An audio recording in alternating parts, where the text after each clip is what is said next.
Yo, what's up guys? Welcome back to another edition of Ask a Paradox, where I answer all your questions related to dance or non-related to dance. Thank you guys for all the questions you gave me, and thank you for the beautiful comments in the last one.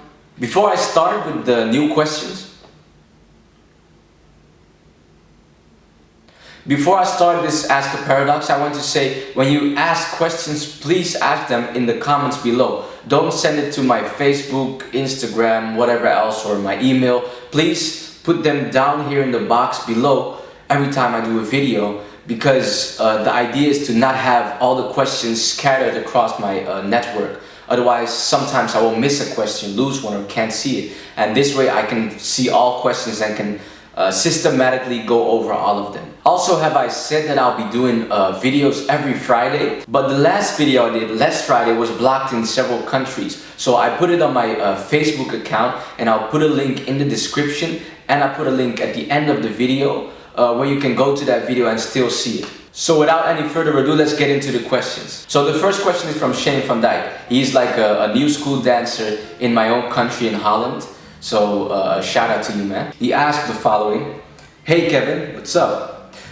First, I want to say that you're my biggest inspiration in hip-hop freestyle. Thank you very much.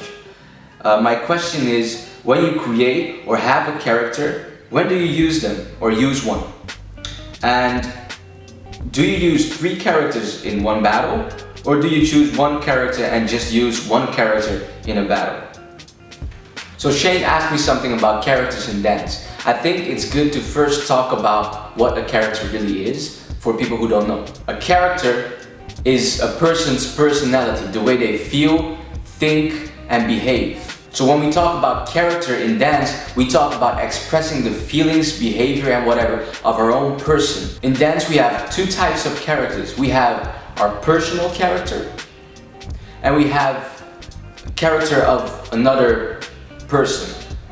And what we do is we can choose to either take our personal character and express this, or put ourselves into the position of another personality, of another character, and try to express this other person in our dance. Like acting, you could say. I chose to give him a different name. The one that we call personal character, I chose to call my personal attitude. So number 1 I call attitude, and then character on its own means different personality.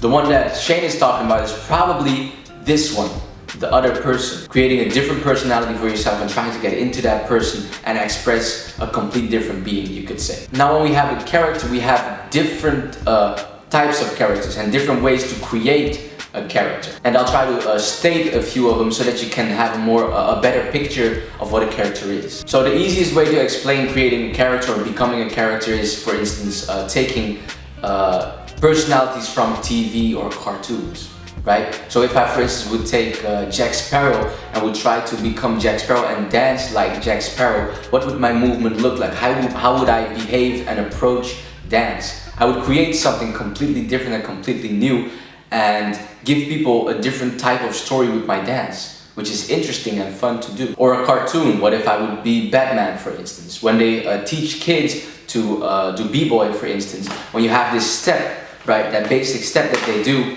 what they do is they try to tell you that you're Batman. They try to tell the kids that they're Batman and try to open the, what is it? What do you call this? The thingy that they wear. What is that? Cape. Yeah, cape. And then they have to unfold the cape, right? And that way they teach them how to do this step, funny enough.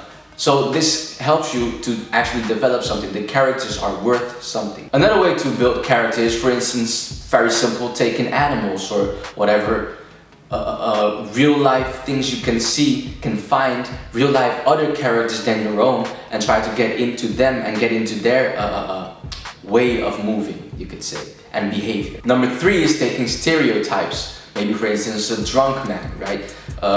When we act out a drunk man, we have a stereotypical drunk man that has a certain way of moving. And when I take the stereotypes and act these out, this is also a different type of character. The last 2 that I want to give you is one that is built from scratch. In Crump, I heard a lot of people do this. They build their character from scratch and create a complete new person, give them away how they, the way they feel, the way they think, the way they eat, drink, blah blah blah, whatever. Just a complete new personality, and then trying to get into that. And the last one is creating characters from music. The music can have certain feelings or certain lyrics or whatever. Sometimes, for instance, I would hear a song and it would make me think of fair play, and I would think of, what do you call this? A joker, for instance, and I will try to dance like a joker because of the music. When the music told me this, I would take it in and change it into a personality. And this helps you to develop a very unique feeling to the music and create a very unique performance. Coming back to the attitude for a moment, I talked about the personal character, calling it attitude. Attitude does not mean having a bad attitude. You can have a good attitude too, correct? Right? Attitude means the mindset that you're in as a person. What is my attitude towards dance? What is my attitude towards life? Right? This is not the same as having an attitude, a bad attitude towards a person or whatever. Not the same thing. Okay, just to clarify that. So let's say that we have created the characters from one of the few methods that I just told you about. Now, there's a big difference between a character and a gimmick. You do not want to become a gimmick. Well, maybe you do. Of course, it's all up to you, whatever you want to express. But when we talk about characters and gimmicks, there is a difference. And some people try to have a character, but they created a gimmick. And I'll explain what it means. When I have a gimmick, now I don't express myself as, for instance, let's say a monkey, that's my character. I don't express myself as a monkey. I try to look like a monkey. So I'm a human trying to look like a monkey. Then when I dance, I go and try to peel a banana and eat the banana and try to swing, which will look kind of corny, you could say, which is a gimmick. What I try to be is be a monkey and try to dance. So when I am a monkey and dance, I'm not gonna focus on trying to show you that I'm a monkey. I don't care about showing you. I am a monkey, you don't have to see it. I'm just trying to have my mindset and my feeling in line with the monkey and then try to move from that. It sounds really funny, I know, but in movement it will really help you a lot. So that's the difference between a gimmick and a character. A gimmick is I try to dance, I try to act like it, and a character is I am it and move from it. But why? Why would I create a character and have one? Of course, a character is not needed. You don't need to have a character to be able to dance. This is just for fun, of course. That's one, for fun. Another reason to have a character is because it helps you to connect to the music. Sometimes a song is so interesting that a different personality could help you to connect with the song better and give a way better performance to the music. So in that way, your character helps you to relate in a way, in a much deeper way to the music. The third reason is that it will help you develop new moves and new movement, right? When you act like the Joker, for instance, and you have to dance like it, the Joker will approach a song completely different than you would approach dance and movement completely different than you would. And because of that, you will create a lot of impact with your dance. You will create some interesting, different type of energies inside of the dance and get new moves that you've never done before. So it helps you to create a variation inside of your dance. In the end, it all comes back to creating a more broad range with your dance. You can do a lot more because of it. So that's what characters help you with. Now let's get into the actual question. When do I use my character and how do I use my character in dance? So for me personally, I have a lot of characters. I don't ever use them. Don't ask me why, I just don't do it. I'm more focused on attitude and my personal feeling towards music and towards whatever. And my characters, I don't take my characters completely. I take movements from my characters and use them for my own personal feeling most of the times. But when I do use a character, most of the time this is because the music triggers my character. I don't think of a character before I go into the dance, because that way maybe the music doesn't even fit my character and my character is not gonna like it, which sounds really complicated, but you can understand it. If my character is angry and I get like a really happy song, I'm not gonna be able to connect with my personality that I have then to the music. I cannot, this is gonna be a disharmony, it's not gonna work together. So I let the music choose for me, and then when the music comes in, maybe this character feels that music and it takes over, and I apply that character to the music. It is possible to force your character onto the music though. You can do it, and it will create a different energy and a different chemistry, of course, because sometimes when we dance, we have to dance to music we don't like either. We have to work with it. It creates a friction between us and the music, and this also can be very interesting. And when you have a character that doesn't fit to the music, the same thing can happen. But it is possible that your character will not be able to come out correctly, and that people will not understand it either because it was not fitting to the music. And because it did not fit to the music, maybe your character was not at its best. And of course you want to give a performance at its best and not well, in the end it doesn't matter. But for some songs the character will work better than for others. And if you want to have a good feeling in the end, and you want your dance to come over to people, and you want people to understand it, of course you're going to try to line everything out correctly, you could say. So Shane talked about 3 characters at a certain point, and what he is referring to is probably the 3 characters that I most of the times teach when I teach about characters in classes.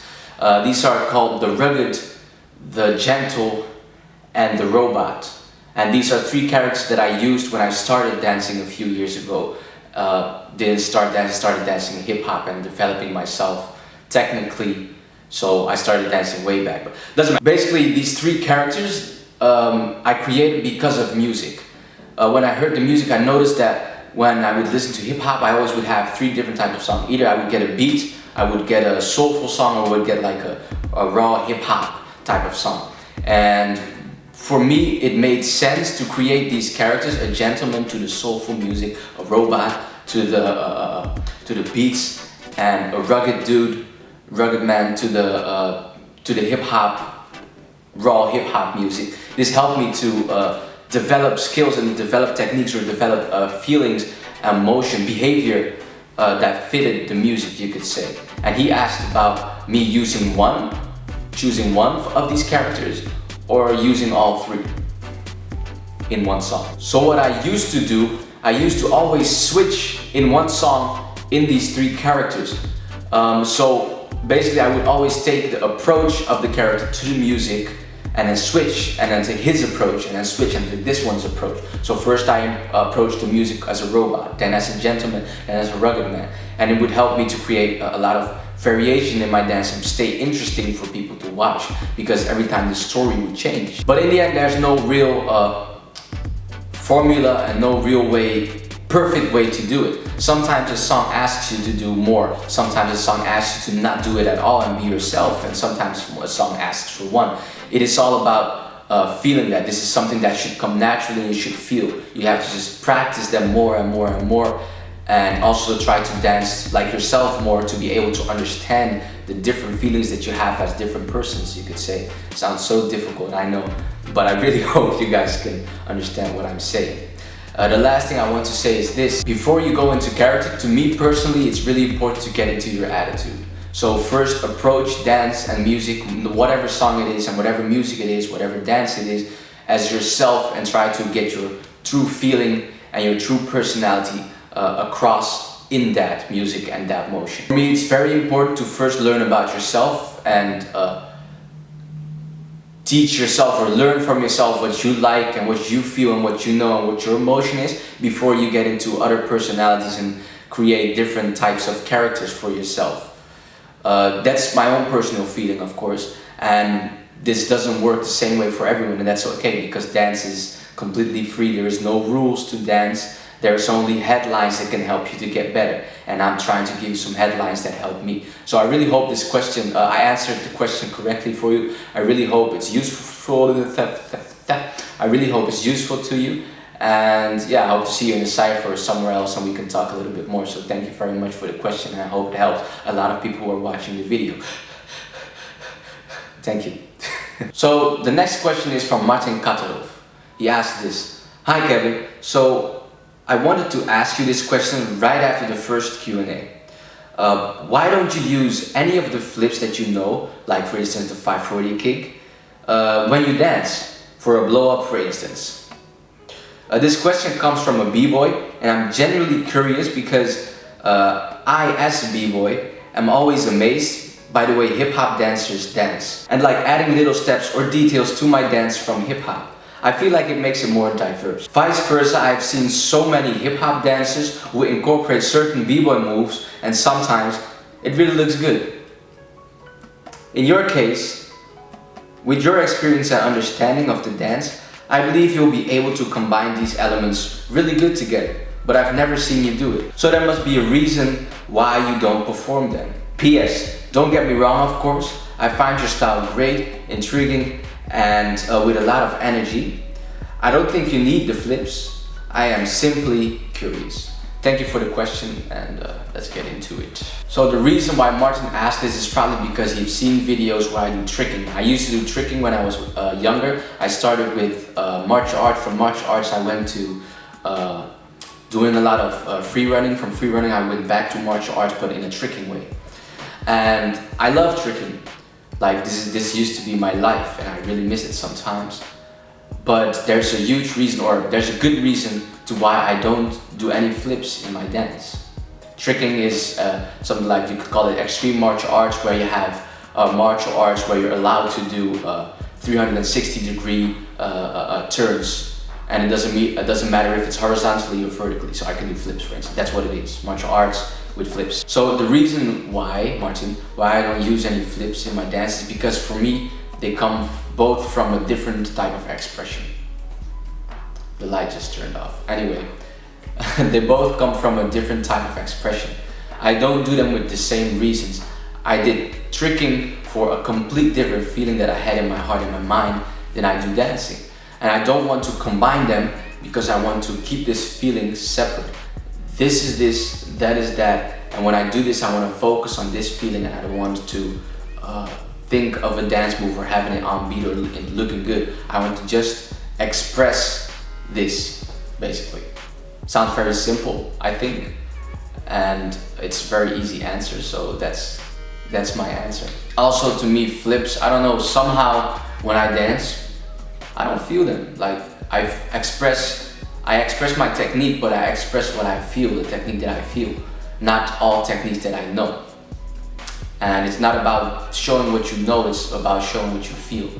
And I don't feel flips. The music never tells me to do a flip. Used to, when I was younger, I used to be like, yeah, let's do it, because I was happy, that's what I felt. But right now, that's not what the music tells me to do. Later, maybe I'll incorporate it again. It's possible. I'm thinking about it a lot, but I'm injured fast, or I'm injured a lot of times, and because of that, every time I try to start tricking again, I get injured somehow, some way, for no reason, not from tricking or dancing, some other way. And because of that, every time I'm not able to follow through with it. But maybe one day you'll see me do a flip in a different type of way, in a dance battle or wherever. Maybe, if I want to express it. Thank you for the question. It comes from Arthur Fatkins. Hi Paradox, I have one serious question for you. I understand it's your personal opinion, but what do you think? Can a good choreography dancer, mostly trained for only choreography and routines, also learn to battle without losing his choreography skill? What is your personal opinion about those who only do choreography and call themselves as dancers? Okay, let's get into this question, man. Thanks for the question. Can choreography dancers learn how to battle without losing their skills? My answer is yes, they can. I have a lot of friends who do choreography and battle at the same time, and they're killing. In my opinion, it will probably even enhance your dance. That's what I believe. I believe that freestyle will enhance your choreography skill. Why? Because every choreography starts with exploring movement to the music. It starts with nothing, right? You don't have a book or a list of basic moves, and if you do, you probably are not, I'm not gonna say not create good choreography, but you're not expressing yourself to the music. You're just expressing the same movements to a different song. That doesn't work. Yeah, so back to what I was saying.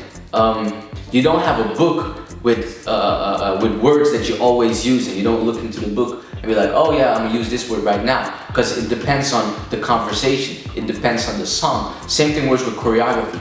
Even though you are putting something, you're how do you say this? Creating something and you're setting it, it doesn't start set it up. You first start by listening to the music, listening to the conversation of the song, and then you choose the words that fit to the conversation of the music. You choose the dance that fits to the music, right? The movement, so you explore your movement. And what is exploring movement? That's what freestyle is. So I believe freestyle will enhance your choreography skill. I have a lot of friends who are really good in choreography, and both choreography and freestyle.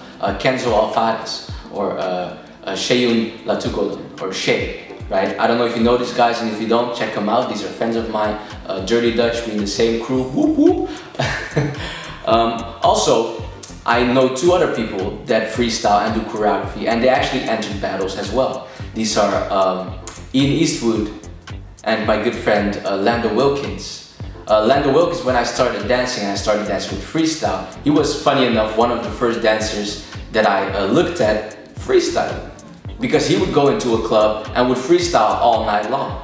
So they do this, and Lando Wilkins goes into battles and gets to the finals and whatever. So it really helps, but it depends on you and depends on your approach to it, right? If you approach it with a mindset that is very close-minded and you close them up, then it's going to be really difficult to develop. And when you go to this one, you're going to lose this one. When you go to this one, you're going to lose that one, right? But if you see dance as a whole, which it is, you cannot lose. You're going to gain experience everywhere. So that's what I believe myself. What is my personal opinion about people that do only freestyle and call themselves dancers? Well, first let me ask you this.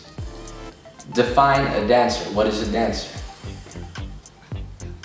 It's a really difficult question if you think about it for some time. Most of you will say people that move to the music in a rhythmical way.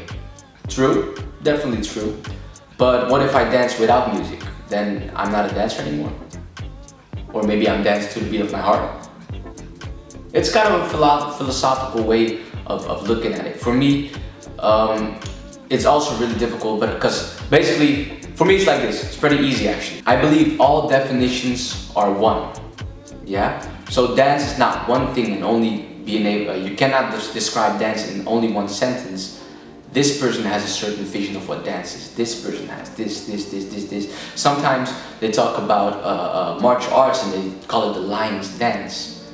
So there is a lot of different approaches to the word dance, and dance is a very broad and amazing big thing. When you see this and you understand that all of it is dance, the beauty of dance and the art of it is gonna become more clear to you. So try to not close your mind for it.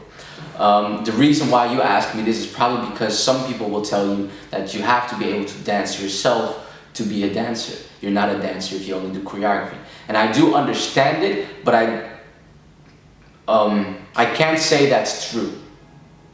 Okay? Let's say dance is a language. I can put my language into this book, I set it into the book, I write it into the book, and now it's choreography.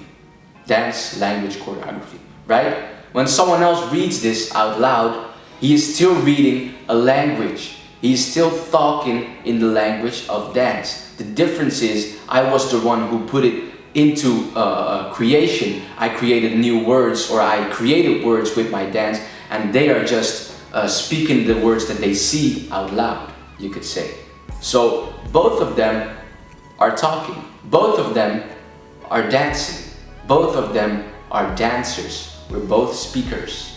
But the difference is the one is creating and the other is just taking the book that was already created and following the movement, you could say. So yes, in my personal opinion, they are all dancers, completely. Now there's a difference between calling yourself a dancer and a hip-hop dancer, and I want to say it just to be sure, just to make it clear. Hip-hop is a culture, not just a dance style. Now of course you know this, but it's very important to understand this. Hip-hop is a culture, so that means it has a history. And in this history, if dance is a language, again back to that, we created our own way of speaking, our own words, our own slang, our own language, our own cultural way of talking to each other. These are certain vocabulary that we use when we talk, when we dance, vocabulary we dance. So when you dance hip-hop, you are in use of this vocabulary, you are in use of this culture, of the way we speak, feel, perceive, etc. That's what you're doing. So when someone calls themselves hip-hop dancers because they dance to hip-hop music, it's not the same thing. If I'm a ballet dancer and I play hip-hop music and dance ballet to hip-hop music, Am I now a hip-hop dancer? No, that's not right. Exactly, and the same way works for choreography. So calling yourself a dancer is completely right. In my opinion, anyone that dances, doesn't matter, choreography, freestyle, without music, with music, on beat, off beat, they're all dancers. Just a different type of dancer. But calling yourself a hip-hop dancer means that you are aware of the culture that's inside of it. Yeah, it started with funk styles. We were indoctrinated to the funk styles, right? And we took these funk styles and mixed them up with party grooves, with cultural dances, and with social dances in the clubs, dances that we hear from songs and whatever. And when we mix the techniques of the funk styles, for instance, if I mix popping techniques, but I mix them with the social dances, and mix them, for example, with what they call bounce, rock, roller skate. Bounce, rock, roller skates are a few techniques that they used because when they danced, people used to dance on roller skates in our cultures, right? And what happened is they used these same techniques and they were inspired by these techniques, and they would put them into the normal dance and put them into the streets or into the clubs and dance like this in the clubs. So that's where the techniques came from. When you put all this together and you take the vocabulary that we created with this popping, the funk styles, let's call it the funk styles for now, the social dances, bounce, rock, roller skate, the cultural dances from our own roots, from Black and Latino roots, put this all together, and then when you try to create your own techniques from this base, from this vocabulary, and still speak that language, that's when you're doing hip-hop dance. And that's the difference. So I know that was not your question, but I think it's very important to say this. And I really hope it helps someone. I really hope I'm not going to get attacked for talking what my truth is. Like I said, this is my truth, not the total truth. Someone else will think something completely different, and that's okay. That's what dance is. No one walks the exact same life, no one lives the exact same religion, no one dances the exact same dance, and that's how it should be. So I hope I helped you guys with these answers, and thank you so much for all the questions, thank you so much for all the comments, likes, shares. Like I said, there's going to be a video in the description later to the previous video that you couldn't see. I see you guys back next week, next Friday. I love you guys, thank you very much. And dance is the art of the soul painted on the canvas of life. Remember that. I love you. Peace!